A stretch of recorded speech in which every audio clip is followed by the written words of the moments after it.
우리 주님이 몸 던져 피 흘려 구하신 성도 여러분, 우리가 이렇게 주 안에 있는 것이 참 축복이고 은혜입니다. 하나님의 사랑 가운데 우리가 이 자리에 있는데요, 주님이 이 귀한 자리에 각자의 심령에 또 귀한 이 자리에 임재하셔서 영광 받으시고 은혜와 진리로 충만하게 해주시는 복된 시간 되기를 예수님 이름으로 간절히 축원드립니다. 아멘. 우리 옆 사람하고 인사하실까요? 참 잘 오셨습니다. 인사하시죠? 참 잘 오셨습니다. 참 잘 오셨습니다. 한 번 더 인사하시죠? 다음 주에도 제 옆자리에 앉아주세요 하고 인사하실까요? 다음 주에도 제 옆자리에 앉아주세요. 아멘. 네. 익히 잘 알고 있는 내용입니다. 먼 길을 가장 빠르게 가는 방법, 몇 번 말씀드려서 여러분 답을 알고 계세요. KTX를 탄다, 비행기를 탄다, 또 아니다, 둘 다 틀렸다. 피곤하게 만들어서 빨리 잠이 든다 라는 것이 있지요. 여러분, 근데 가장 부동의 변치 않는 대답은 바로 그겁니다. 좋아하는 사람, 사랑하는 사람과 함께 간다. 저도 이것에 동의해요. 사랑하는 사람과 좋아하는 사람과 함께 가는 길은요, 멀게 안 느껴져요. 언제 다 왔냐 싶을 정도로 빠르게 느껴지지요. 넌센스 같지만 마치 얼음이 녹으면 뭐가 되냐라는 것과 같습니다. 여러분도 다 알고 계시죠? 얼음이 녹으면 그야 물이 되지, 더 뜨겁게 하면 수증기가 되지, 해빙기가 오는 거지 라고 하지만 실제로 대답은 얼음이 녹으면 봄이 된다. 그게 대답이었습니다. 그죠? 여러분, 말에 관한 이런 이야기, 말 장난이 아니고요. 현대는 정말 그렇습니다. 먼 길을 가깝게 만드는 일이 참으로 허다 있습니다. 예전에는 높은 산이 있으면 산을 삥 돌아가거나 너무 험하면 아니면 산을 고갯마루를 넘어가야 했습니다. 그러면 시간이 걸리죠. 그냥 가는 게 아니라 짐을 지고 간다면요.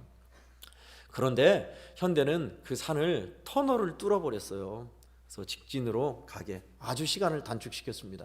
바닷길은 또 어떻든가요? 바닷길은 배를 타고 가야 했고 쾌속정으로 아무리 세게 달려도 시속 80, 90을 못 넘어요. 더 빠르게 나오는 게 있겠죠? 그래서일까요? 사람들은 어지간한 섬은 연육교로 만들어 버립니다. 그래서 육지에서 섬으로 다리를 놔서 다리를 놓으면 자동차로 가면 150, 200 달리잖아요. 그래서 훨씬 빨라졌죠. 더 이상 섬이 아니라 육지가 된 겁니다. 사람들의 소식은 또 어떻든가요? 소식을 전할 때는 예전에는 인편으로 전했어요. 누구를 통해서 어디까지 무슨 소식을 전해주라, 아니면 말을 타고 딱딱딱딱 달려서 빨리빨리 전했죠. 그런데 지금은 어때요? 전화 한 통화, 문자, 이메일로 5분이면 좋게요. 5분이면. 그토록 먼 거리, 멀게만 느껴졌던 시간차가 아주 짧게, 가깝게 되었습니다. 예수님 당시에도요, 가까운 길을 두고 멀리 가는 일이 있었습니다. 오늘 본문이 그런 위시적 말을 하고 있습니다. 가까운 길을 멀리 갔다. 예수님이 남유대 예루살렘에 계시다가 고향 갈릴리로 가고 싶어 하셨어요. 근데 갈릴리로 남유대 예루살렘에서 갈릴리로 가는 길은 세 가지 루트가 있습니다. 경로가 있는데, 먼저는 바닷가가 있는 지중해를 타고 가서 예루살렘에서 지중해 길로 쭉 가서 그 다음에 꺾어서 갈릴리로, 또 하나는 예루살렘에서 요단강가를 끼고 쭉 가서 꺾어서 갈릴리로, 둘 다 삥 돌아가야 했어요. 그런데 예수님은요, 직진으로 뚫고 가십니다. 예루살렘 남유대에서 갈릴리로 가는 사이에 반드시 거쳐야 하는 사마리아를 뚫고 가시는 거예요. 사마리아는 사람들이 왜 바로 직진으로 가면 가까운데 왜 사람들이 지중해로 또 요단강으로 왜 삥 돌아갔냐면요, 사마리아 사람을 천시했을 뿐만 아니라 부정하게 생각했습니다. 그 이유는 북이스라엘이 망하고 나서 아수르란 나라가 혼혈 정책을 취했어요. 그래서 멀리 있는 이방 사람들을 거기에 심기도 하고 또 가까이 있는 사람, 북이스라엘 사람들을 멀리 보내기도 하고요. 그러다 보니 통혼 정책에 의해서 결혼을 이방인과 하게 되고 피가 섞였어요. 더 이상 너희는 아브라함의 후손이 아니다, 이스라엘의 민족이 너희는 아니다 라고 해서 이방인 취급했고 상종을 안 했습니다. 그래서 가까운 길을 놔두고 지중해로 또 요단강으로 삥 돌아갔던 거예요. 그런데 예수님은 그 길을 굳이 삥삥 돌아갔던 그 길을 답습하지 아니하고 직선 통로로 뚫고 가시죠. 뚫고 빨리 지나간 게 아니라 그곳에서 할 일을 하세요. 그곳 수가성이라는 곳에서 쉬어가면서 수가성의 우물가의 여인을 만나시죠. 만나고 나서 물을 달라 하시면서 내가 영생을 주는 물이다 라고 하시고 그 여인의 마음을 꿰뚫어 보며 아시죠. 너희 남편을 데려오라. 남편 없는데요. 그래, 그 말이 맞다. 네가 5명과 살았지만 지금 살고 있는 남편도 너의 남편이 아닌 거? 그래, 그 말이 맞구나 하면서 말씀하세요. 그러니까 어떻게 아셨지? 선지자시군요. 근데 질문이 있어요. 우리 사마리아 사람들은 우리도 유대인인데 하나님의 자녀인데 아니래요. 그리고 예배 드릴 때는 예루살렘에서만 예배드려야 한대요. 어떻게 해야 하는 거죠? 하니까 여기서도 저기서도 말고 하나님께 진짜 예배 갈 때가 온다. 영과 진리로 예배하면 되는 거야. 그리고 예수님이 말씀하시죠. 우리는 메시아를 기다립니다. 우리를 구원할 자가 올 걸 기다리고 있습니다. 언제쯤 올까요? 하니까 너와 말하고 있는 내가 그다 하고 예수님이 하나님의 구원자이신 것을 가르쳐 주죠. 깜짝 놀란 여인이 물동을 버려두고 동네방네 가서 외치죠. 우리의 구원자가 오셨어요. 우리도 예배드릴 수 있다고 하신 구원자가 오셨어요. 내 말 들어보세요. 나의 사정을, 나의 이 부끄러운 일들을 아시는 구원자가 오셨어요. 내 말 정말 들어보세요 하니까 동네 사람들이 이게 무슨 소리야 하면서 행실이 온전치 못한 그 여인의 말을 듣고 한둘이 온 거예요. 진짜 아는 분이 왔을까? 누굴까? 사실일까? 근데 진짜예요. 마을 사람들이, 많은 사람들이 몰려와서 예수님의 말씀을 듣고 주님께 우리 집에서 주무시러 가시죠. 며칠만 더 계시다 가시죠. 주님이 이틀이나 그 사마리아 성에서 계시면서 많은 이들에게 복음을 전하고 말씀을 전하셔서 결국 그들이 어떤 신앙 고백해요? 이분은 세상의 구주시다 라는 고백. 그 온 사마리아 동네가 예수를 믿었더라. 그 아름다운 일을 우리가 읽었습니다. 여러분, 사마리아 사람들이 고민했던 게 참 많았겠죠. 여러분, 예수님이 이틀 동안 무슨 말씀하셨을 것 같아요? 저는 아마도 상상컨대 이 수가성의 여인처럼 예수님이 말씀하지 않으셨을까 생각해 봅니다. 수가성의 여인처럼 내가 진짜 너에게 만족을 주는 너의 구원자다 하면서 너 무슨 일이 있지? 그런 어려움이 있지? 기도하였지? 소망하고 있지? 알아 하면서 예수님이 말씀을 가르쳐 주시고 이 땅의 진정 구원자이신 것을 보여주셔서 예수님의 말씀을 듣고 그들이 믿는 역사가 일어난 듯합니다. 그 결과가 바로 주님께 우리 집에서 구하십시오, 우리 집에서 구하십시오 한 일이지요. 멀게만 느껴졌던 하나님 섬기는 방법, 영생의 길이 뭔지 모르고 헤매있던 그들에게 예수님은 아주 가깝게, 아주 빠르게 갈 수 있는 영생의 길, 가깝고 확실한 길을 그들에게 보여주신 일입니다. 예수님이 하신 이 일들이 말이죠, 오늘날에도 우리에게 그렇게 놀랍게 일어나면 얼마나 멋진 일이 벌어질까요? 저는 오늘 2가지 메시지를 오늘 말씀을 통하여 함께 나누고자 합니다. 보통 사마리아 수가성의 여인 이야기는, 이 말씀은 우물가의 여인에 초점을 두죠. 마을 사람들에게 초점 두지 않아요. 그래서 자료를 찾아봐도 많이 나와 있지는 않습니다. 주석도 그렇게 많이 해석이 방대하게 나와 있지는 않아요. 저는 어쩐 일인지 이 이야기가 마음에 와닿습니다. 먼저 첫 번째는 예수 그리스도가 길입니다 라는 겁니다. 따라할까요? 예수 그리스도가 길입니다. 할렐루야. 아멘. 여러분, 예수님이 길이란 사실 우리는 머리로 너무 잘 알고 있죠. 그런데요, 예수님이 진정 내 인생의 길이요, 우리의 나갈 길이요, 우리의 구원자요, 세상의 구주시요, 나의 주, 나의 하나님이요, 진정한 나의 구원자이십니다 라는 그 진한 고백은 아무나 하는 것이 아니죠. 참말로 예수님이 길이라고 믿어지며 고백하는 사람만이 할 수 있습니다. 왜요? 지금도 그래요. 수많은 이들이 앉아서 말씀을 듣지만 진리의 말씀이 내 삶을 역동시켜 움직이고 변화시키거나 주님이 정령 다른 이 없습니다, 주님만이, 오직 유일한 주님만이 내 길이십니다 하는 이는 많지가 않아요.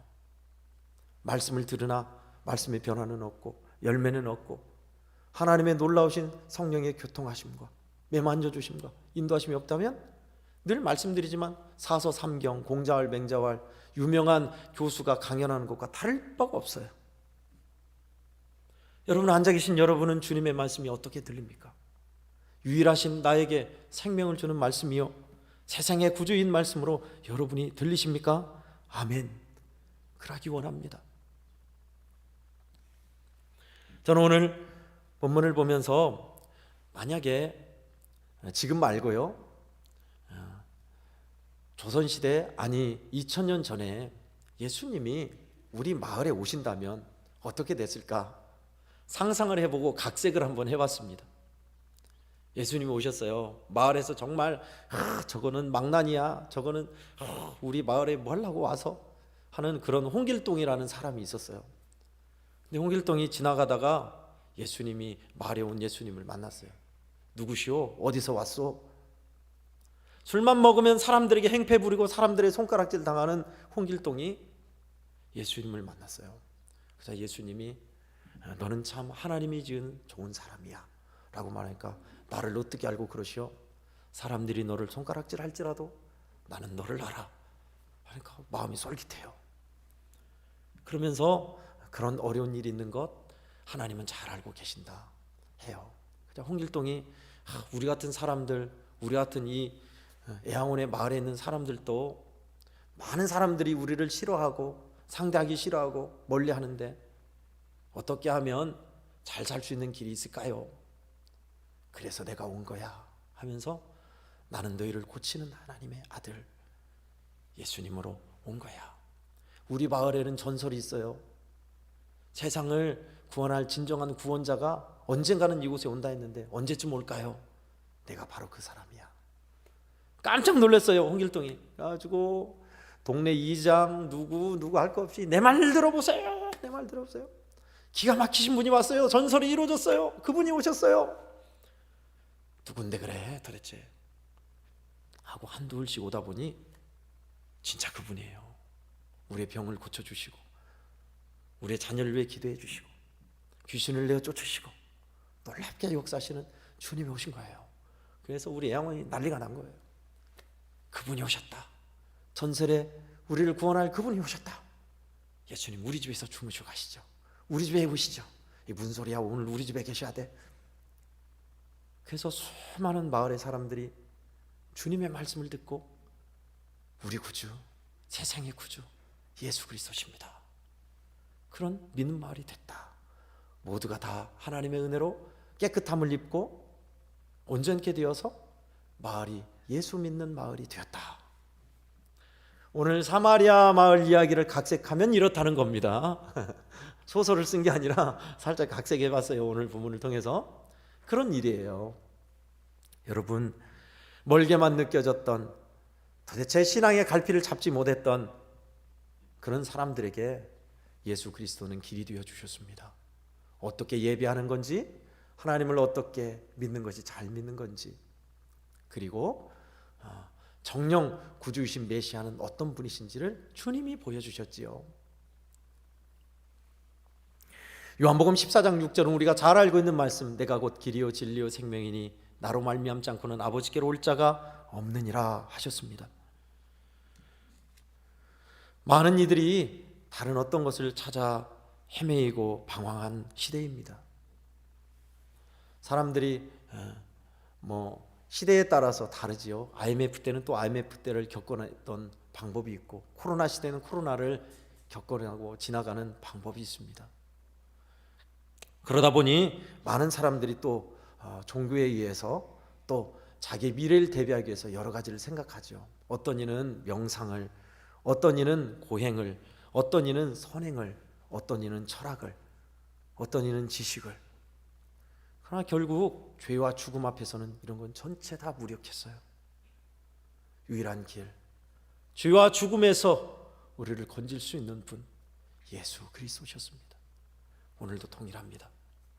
우리 성도들, 우리 양원교회 성도들, 우리 인생의 유일한 해법, 가장 가깝고 쉬운 길, 예수 그리스도십니다. 사마리아 여인이 방황했을 때 어떤 모습이었는가요?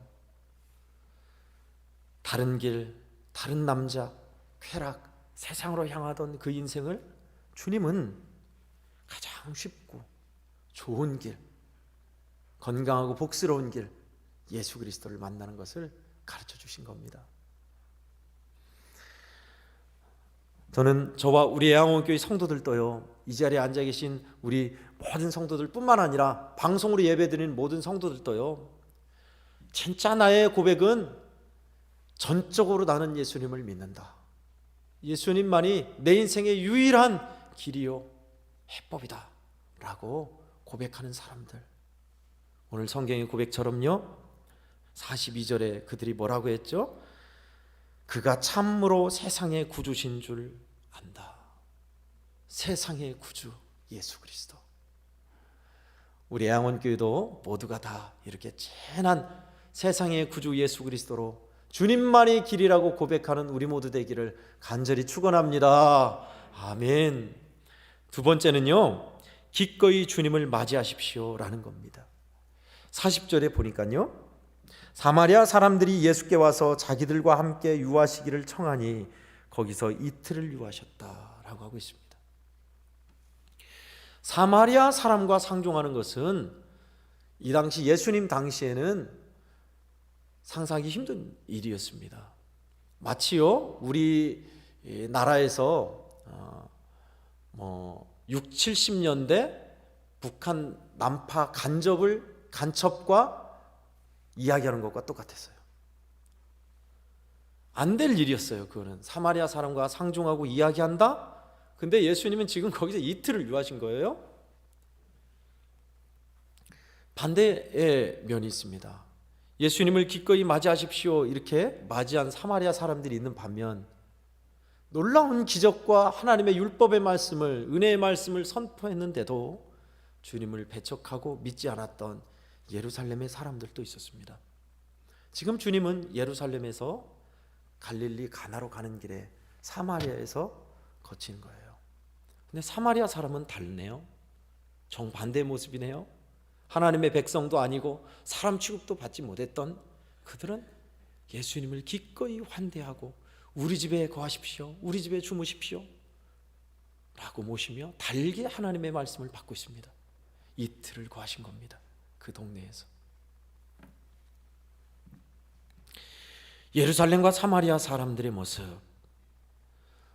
이런 모습은 사도 바울 시대 초기 초대교회에도 그랬고요, 오늘날도 그렇습니다. 사도 바울이 많은 교회를 개척했지만 다 사도 바울을 환영한 게 아니었죠. 사도 바울을 쫓아내고 배척하고 싫어했던 곳도 많았습니다. 그런데 반대로 신사와 같이 하나님의 말씀을 달게 듣고 그런가 상고하고 더 전해 주십시오 했던 마을도 있었지요. 베레아 사람들. 예수님 시대하고 어쩜 그렇게 똑같은지 몰라요. 오늘날도 그렇습니다. 언변이 별로 없고 뭐 특별한 것도 아닌데 말씀을 너무나 달게 듣는 사람들, 하나님의 말씀대로 살아보려고 그런가 연구하고 시도해보고 행하는 사람들 있는 반면요, 정말 여기 있기 아깝다 할 정도로 주옥 같은 진리의 말씀, 생명의 말씀, 보기 드문 명설교, 황금의 입이 와서 말씀을 전해도 별 감흥이 없는 사람들, 오늘날도 동일합니다. 말씀을 준비하면서 재밌는 걸 들었습니다. 미국의 어느 목사님이 말씀을 준비하면서 가난한 배고픈 이웃들을 향한 말씀을 전했대요. 말씀을 전하면서 자기도 모르게 좀 거친 말이 나온 거예요. 이 세상에 20억 이상의 사람들이 굶어 죽어가고 있는데 빌어먹을 우리는 그런 사람에게 마음을 주지 못하고 있습니다. 빌어먹으래 사람들이 꽂혀가지고 뭐야 우리가 얼마나 많이 돕고 있는데 빌어먹으리라니 목사님 왜 저러신가 하면서 사람들의 표정이 다 달라져요.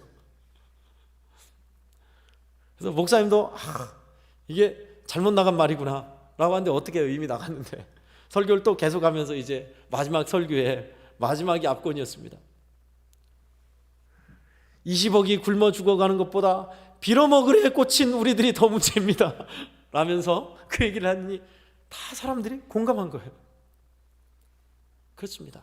진짜 중요한 건 받아들이지 않고 어먼 것, 내 마음을 불편하게 하는 것, 거친 것, 자극적인 것에 우리는 꽂혀 있는 거예요. 우스갯소리지만 참 우리에게 일리 있는 일침을 주는 내용입니다. 말씀은 많이 듣습니다. 그동안 들어왔고요. 근데 예수 그리스도가 진정 다른 것 없구나, 주님밖에 없구나 하는 그 결론에 이르는 그 초점에 이르는 과정이 자꾸 모아져야 하는데 초점이 흐트러질 때가 있어요. 지난주에도 저도 말씀을 전하고 나서 그러한 것을 절감했습니다. 지난주의 말씀은 떨어진 십자가. 여러 번 너에게 말하였거냐 지금도 눈물을 흘리며 말하노니 많은 사람들, 여러 사람들이 십자가의 원수로 사느니라. 그들의 신은 자기의 배요 땅의 것을 추구한다.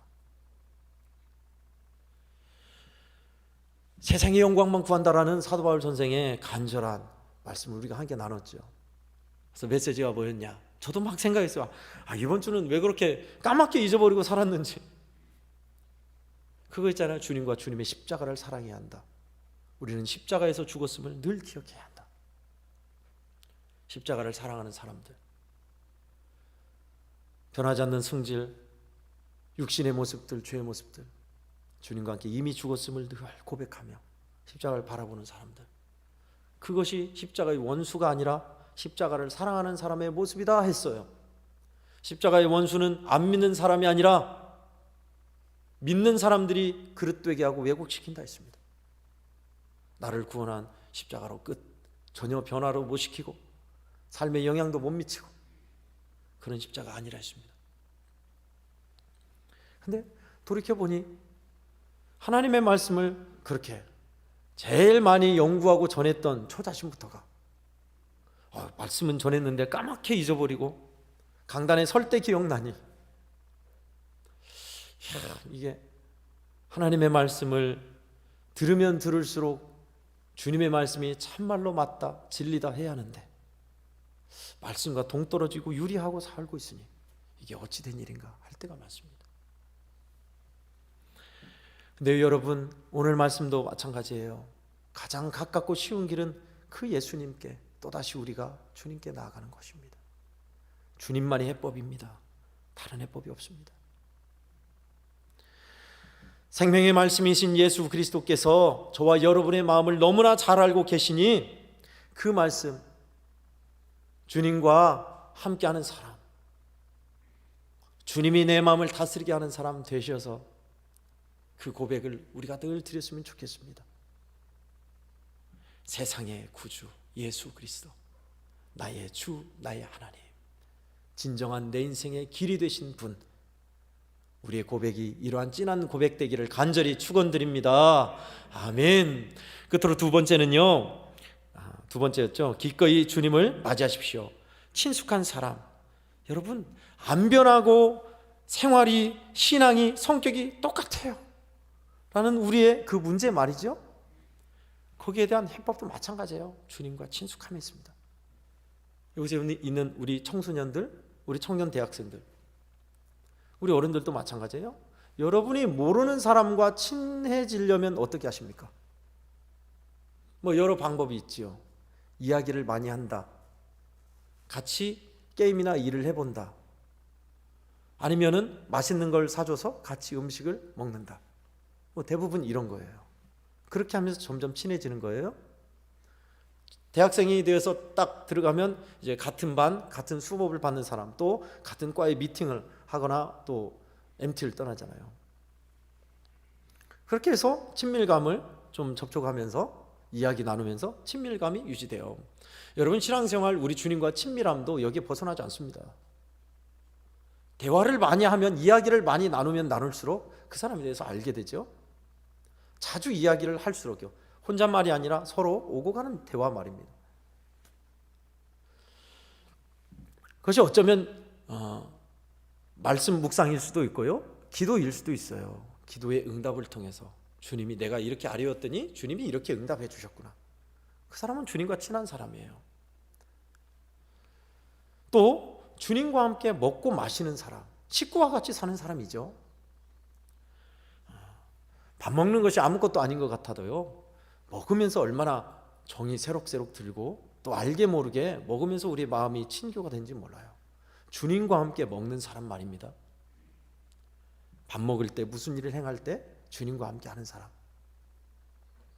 또 함께 일해보면 그 사람에 대해서 알아요. 아, 이 사람은 이렇게 일하는 스타일이구나, 아, 이 사람은 이런 분이구나 라는 걸 알 수 있어요. 그래서 함께 일하고, 동역이라고 하죠. 주님께서 기뻐하는 일을 주님과 함께 해보면 우리 주님이 어떻게 역사하시고 어떤 걸 원하시는지 알 수 있죠. 저는 그런데 우리 성도들에게 요청하고 같이 해보고 싶은 일은 그거예요. 여러분, 생각을 많이 하는 것입니다. 에이, 상대방은 저 멀리 있는데 나 혼자 생각하면 뭐해? 혼자 짝사랑하고 혼자 생각하는 거 아니야? 생각이 통해야지. 그래요. 그렇습니다. 내가 주님을 생각하는 것이 아니라 이 자리에 앉아 계신 여러분을 주님이 얼마나 생각하신지 아세요? 그러나 우리는 주님이 나를 생각하는 것에 주파수가 맞춰지지 않아요. 까맣게 잊어버려요. 그러니 주님이 나를 생각하고 계신데 내가 주님을 생각한다고 해봐요. 얼마나 그 생각이 딱 접합되겠어요. 그것이 생각 훈련이요, 예수동행 훈련입니다. 예수님을 많이 생각하자. 현장에서, 삶에서 생각하자. 그러면 친숙해집니다. 주님이 뭘 원하시는가? 주님, 이런 때는 어떻게 합니까? 오늘은 정말 피곤하네요, 주님. 오늘은 예배가 빨리 끝났으면 좋겠어요. 뭐 아무튼 주님과 생각을 나누고 생각이 주님과 교차되면 그게 친해지는 귀한 방법이더라고요. 예수님이 내 마음을 알고 계셨어. 그리고 그분이 하시는 말씀이 참말로 맞아, 그렇지 라고 공감이 되었기에 사마리아 사람들은 예수님을 더 계십시오, 더 알려주십시오, 우리 집에 유아사이다 그랬겠죠. 이유 없이 그랬겠어요? 예수님이 돈 많아서 황금덩어리 확 떨어지게 한 것도 아니고, 분명히 주님이 말씀하신 것과 내가 접합점이 있었기에 그렇습니다. 주님과 친한 사람들, 기꺼이 주님을 맞이하는 사람들, 기꺼이 주님의 말씀을 어떤 말씀이든 따르리라 하는 사람들 말이죠. 저는 오늘도 말씀을 전하면서 전하는 제가 이렇게 진짜 살았으면 좋겠다 하는 소망을 갖습니다. 이곳에 앉아 계신 여러분들도 그러시죠? 생활에서 예수님이 내 삶을 좀 놀랍게 이렇게 좀 꽃이 피게 하시고 복되게 해주셨으면 좋겠는데, 안 그런 것 같고 멀어져 있는 것만 같고, 지금 이 말씀을 들어도 다음 주에는 똑같을 텐데 뭐 하는 그런 패배의식이 있을 수도 있어요. 근데 여러분, 지금이 전부가 아닙니다. 여러분이 과거에 예수 믿었던 때와 지금을 생각해 보세요. 많이 변하셨을 거예요. 앞으로도 그럴 겁니다. 주님은 어쨌든 내가 어떤 인생의 길을 가든 믿음의 자리에 놓으시려고 끊임없이 역사하실 것이고 은혜를 주실 겁니다. 그러니 고집 부리지 마시고 저와 여러분이 주님의 이끄시는 손길을 기꺼이 맞이하십시오. 그래서 우리 주님이 얼마나 예수 그리스도는 살아계신 분, 놀라우신 분인 걸 안다면, 그것이면 우리의 신앙은 길을 잃어버리지 않습니다. 또 그렇게 여러분의 아들, 딸들, 손자, 손녀들, 여러분의 식구들에게 그 믿음을 이야기할 수 있습니다. 사랑하시는 성도 여러분, 예수님을 믿는데 제대로 예수 믿는 길, 우리 주님이 원하시는 바가 멀게만 느껴지십니까? 주님은 그 먼 길을 가깝게 하십니다. 예수 그리스도와 친숙해진다면, 주님이 내 마음에 말씀하시고 내가 또 주님의 생각과 교차된다면, 그러면 아주 가깝고 쉬운 길이신 예수님을 알게 되실 겁니다. 저와 여러분이 그러한 이 주님을 만나고 주님과 친숙하고 행복하게 동행하는 한 주 되기를 예수님 이름으로 축원합니다. 아멘. 기도하겠습니다. 사랑이 많으신 하나님 아버지, 예수 그리스도를 믿노라 하면서 세월이 흐르고 시간이 흐를수록 믿음을 잃어버리고 신앙을 잃어버리고 하나님 삶의 길을 잃어버릴 때가 우리는 종종 있는데, 주님 사마리아 사람들이 만난 예수 그리스도를 통하여서 우리도 또 한 번 하나님 메시지를 받게 하시니 감사합니다. 주님만이 길이시요 세상의 구주이시요 우리에게 있어서 나의 주 나의 하나님이신 것을 우리도 고백할 수 있게 하여 주시옵소서. 더 진한 고백, 더 친숙함으로 나아가는 저희들 되도록 주여 성령이여 우리를 인도하여 주시고 다스려 주시옵소서. 예수님의 이름으로 기도하옵나이다. 아멘.